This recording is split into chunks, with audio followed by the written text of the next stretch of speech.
A 95-pound Doberman had been in the same shelter kennel for 22 months, passed over by 41 families, wearing a do not pet vest. Then one woman stopped at Kennel 17. 8 months later, a security camera caught what he had been doing alone at 3 a.m. every single night while she slept. Nobody in that building could believe what they saw. A 95-pound Doberman had been sitting in Kennel 17 for 22 months when Layla Hart stopped in front of him on a Saturday morning and made the mistake of making eye contact. He was wearing a black tactical vest with 4 white letters across both sides: do not pet. He had been surrendered 3 times. He had been passed over by 41 families. The shelter had a 6-page file on him, and not one page said anything good. But 8 months later, on a cold Friday night in February, a security camera installed to catch package thieves caught something nobody in that building expected.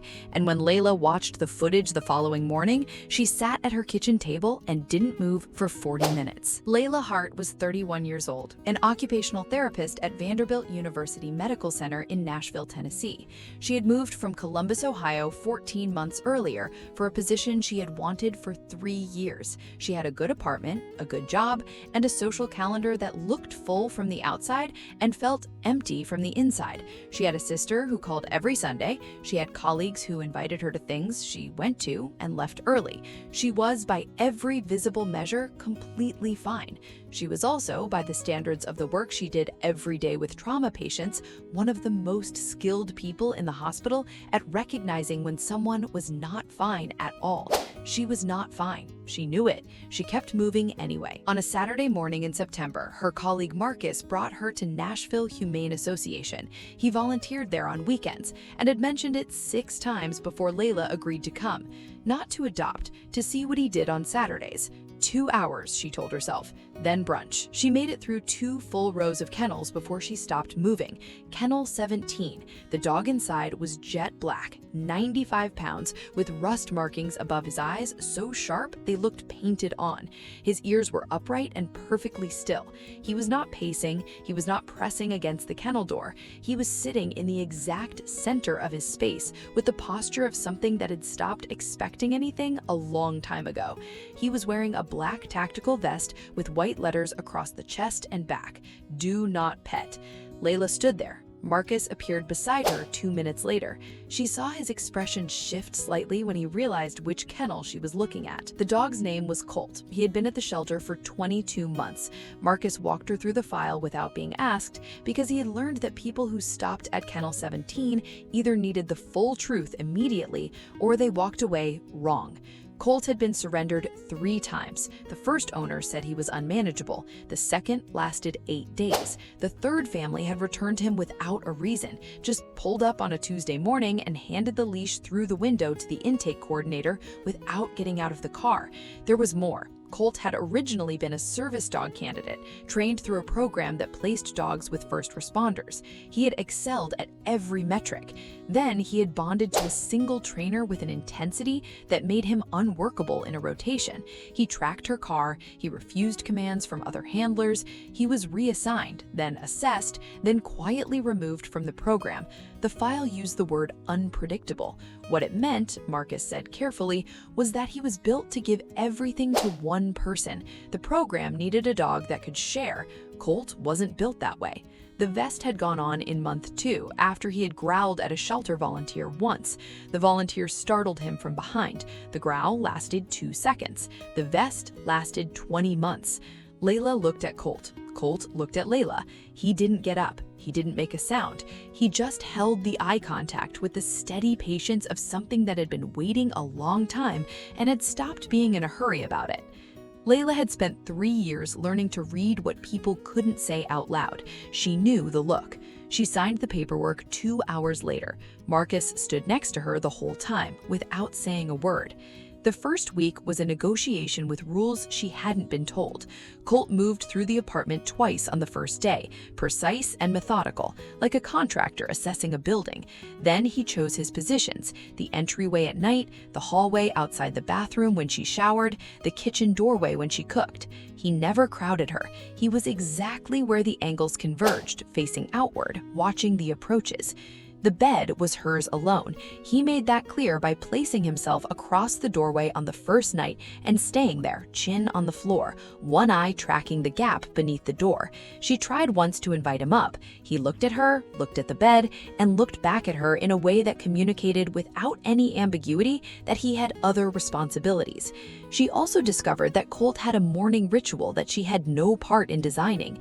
Every day at 5:47, before her alarm, he stood and walked a quiet circuit of the apartment, front door, kitchen window, bedroom doorway, back to his post. The whole thing took 4 minutes and 11 seconds. She timed it on day 6 out of professional habit, then felt embarrassed about timing her dog and put the phone down. 3 weeks in, Layla had a hard day at work. A patient she had been working with for 4 months, a man recovering from a traumatic brain injury, had a severe regression during their session. She drove home in silence, went inside, sat on the kitchen floor with her back against the cabinet, and felt the specific exhaustion of caring for people professionally while running out of the capacity to care for herself. Colt walked in from the entryway. Slowly, he crossed the kitchen and lowered his 95-pound body onto the floor beside her, close enough that his side pressed against her arm. He put his head on her knee. He didn't look at her. He looked at the kitchen door, like he was just keeping watch while she took a minute. She sat there for 37 minutes. He didn't move once. When she finally stood up, something had shifted in the apartment. She couldn't name it precisely, which was unusual for her. She named things for a living, but this was something her training didn't have a word for yet. If you're still here and haven't subscribed, I'm not gonna pretend that doesn't sting. Hit subscribe. You're gonna wanna see what this camera caught. A routine assembled itself quietly over the following weeks. Every morning at 5:47, before her alarm, Colt completed his circuit. She had stopped trying to understand it and started simply getting up when she heard him move. By week 5, she was making coffee before he finished his rounds because she had learned his pace. In the car, he planted himself in the passenger seat within 30 seconds of every departure, and within 3 minutes of driving, his jaw would come down slowly onto her shoulder. Not a gradual lean, a deliberate placement. 95 pounds of decision, anchored there, warm against her neck, completely indifferent to traffic or weather or anything happening outside the windshield. She drove to work differently after that, less internally. The commute stopped being the time she replayed everything she should have done better the day before. Out in public, people still crossed to the other side, still pulled children in close, still asked with the particular tone that was not quite a question if he was safe. Layla had an answer she gave. She stopped giving it by month 3. She just walked with him. Colt never responded to any of it. He walked at the exact same pace regardless of what the street thought of him. She found that instructive. The vest came off in week 7. She put it on the kitchen counter and left it there for a day while she decided where it should go. Then she put it on the windowsill, above the sink, where she could see it while she made coffee. Not as a trophy, not as a warning, as a reminder of what 22 months in a shelter looks like, and what it cost him, and what it would have cost her if she had kept walking past Kennel 17. In month 5, a package was stolen from the mailroom in her building. The building manager installed 3 small security cameras in the common hallways. Layla requested one positioned to cover her apartment door. She thought about it for 2 days and then said yes. She almost never looked at the footage. On a Sunday morning in January, she was reviewing the previous week to confirm a delivery, and she scrolled back further than she needed to. She scrolled back to Tuesday, then to the previous Friday. Then she called her sister in Columbus and didn't say anything for almost a minute. Every night, without a single exception, at 3:09 a.m., Colt rose from his post at the entryway. He walked to the apartment door. He stood still for 11 seconds. He moved to the hallway-facing window in the kitchen, looked out for 8 seconds, returned down the hall, stood in the bedroom doorway for 17 seconds watching Layla sleep, and then returned to the entryway and lay back down. 4 minutes and 40 seconds, every single night. While she slept, while she had no idea.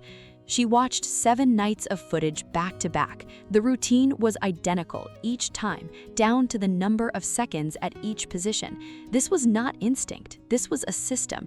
He had built a watch schedule for her apartment and had been running it alone, in the dark, every night for months, without being asked and without ever being noticed.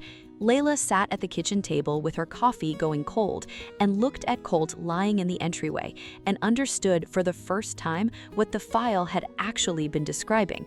Not unpredictable, not unworkable, singular. He gave everything to one person. She just hadn't known until that Sunday morning that she was that person. 2 weeks later, on a Friday night in February, the camera caught something else. It was 3:17 a.m. Colt was midway through his circuit when he stopped at the apartment door and did not move on. The footage showed his body change, not a flinch, a shift into something different, every muscle reorganizing itself into a single purpose. There was a shadow under the door, someone on the other side, not moving. Colt did not bark immediately. He stood there for 14 seconds in total silence, and whatever frequency he was producing in those 14 seconds was enough. The shadow shifted. Then it was gone. Colt stood at the door for 91 more seconds before returning to his post. The building manager reviewed the full hallway footage the next morning after another resident reported suspicious activity. A man had tried 4 apartment doors on the floor between 3 and 3:20 a.m. 3 of them he had managed to attempt entry on. He had not attempted Layla's. The camera showed him pausing at her door for exactly 14 seconds and then turning and walking quickly away. 3 apartments on that floor were entered that night. 1 was not. Today, Layla is 32. Colt is 4. He still completes his circuit at 3:09 every morning. She knows the exact time now. Sometimes she lies awake and listens to him move through the apartment in the dark, room to room, quiet as weather, doing the job he assigned himself before she knew to ask him. The vest is still on the windowsill. She never moved it. Some dogs don't wait to be trained. They assess the situation, identify what's missing, and fill it.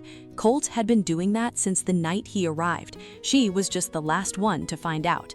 The shelter file had 6 pages about what he couldn't do. It had nothing about this, because no one had stayed long enough to see it. If you knew a dog was running a watch schedule over your apartment every single night while you slept, what would you do? Tell me in the comments.